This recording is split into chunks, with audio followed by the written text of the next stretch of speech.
Hi යාළුවනේ. ඔයාලා හැමෝම ආසයි මුළු ඇඟම එකම පැහැයකින් තියාගන්න. ඒත් බොහෝ විට අපේ මූණ එක පාටක්, අත් තවත් පාටක්, කකුල් තවත් පාටක්. ඇයි අපිට එහෙම වෙන්නේ? ඒ ප්‍රශ්නයට විසඳුම සහ මුළු ඇඟම එකම ලස්සන නිරෝගී පැහැයකට ගෙදරදීම ගන්න පුරුවන් සාර්ථකම සත්‍ය සහ නිවැරදි ක්‍රම ගැන අද මම හෝම් හැක්ස් එකෙන් කියලා දෙනවා.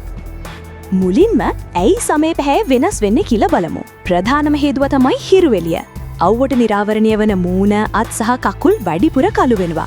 ඒ වගේම ඝර්ෂණය නිසා වැලමිට, දණහිස සහ කිහිලි වැනි තැන් කළු වෙන්න පුළුවන්. මේක වළක්වා ගන්න නම් අනිවාර්යයෙන්ම සන්ස්ක්‍රීන් පාවිච්චි කරන්න. මූණට විතරක් නෙමෙයි, අවුවට යනකොට අත් කකුල් වලටත් ගන්න. අවු රශ්මීන් ආරක්ෂා වෙන්න කුඩයක් වූ අත් දිග ඇඳුම් පාවිච්චි කරන්න. මුළු ඇඟම එකම පාටකට ගන්න ගෙදරදී කරන්න පුළුවන් සාර්ථකම සත්කාරයක් තමයි කෝපි සහ සීනි ස්ක්‍රබ් එක. කෝපි කුඩු සීනි සහ පොල් තෙල් ස්වල්පයක් මිශ්‍ර කරලා නෑමට පෙර මුළු සිරුරේම ගා විනාඩි 5ක් මෘදුව සම්බාහනය කරන්න. මේකෙන් මැරුණු සම ඉවත් වෙලා සම පැහැපත් වෙනවා. ඊළඟ එක තමයි යෝගට් සහ කහ මාස්ක් එක. යෝගට් වල තියෙන ලැක්ටික් අම්ලය සමේ පැහැය ඒකාකාරී කරනවා. යෝගට් කහකුඩු සහ මී පැණි මිශ්‍ර කරලා අඳුරු වෙච්ච තැන්වල විනාඩි 20ක් තබන්න. සම පිටතින් වගේම ඇතුළතින් පිරිසිදු වීමත් වැදගත්. මේ පාන වර්ග දිනපතා ලබා ගැනීමෙන් මුළු සිරුරටම එකම පැහැයක් සහ දීප්තියක් ලැබෙනවා. කහ සහ මද වුණු වතුර හිස් බඩ පානය කිරීමෙන් ශාරීරික විෂ ඉවත් කර සම පැහැපත් කරයි. ඇපල්, බීට්රූට්, කැරට් යුෂ විටමින් A සහ C බහුල නිසා සමේ මෙලනින් පාලනය කරනවා.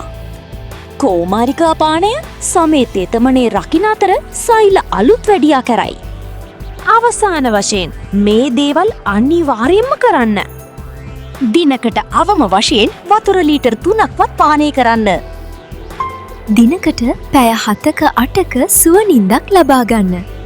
ස්වාභාවික සත්කාරවලින් ප්‍රතිඵල ලැබීමට අවම වශයෙන් සති 3-4ක්වත් ගත වේ. ඒ නිසා අඛණ්ඩව සත්කාර කරන්න.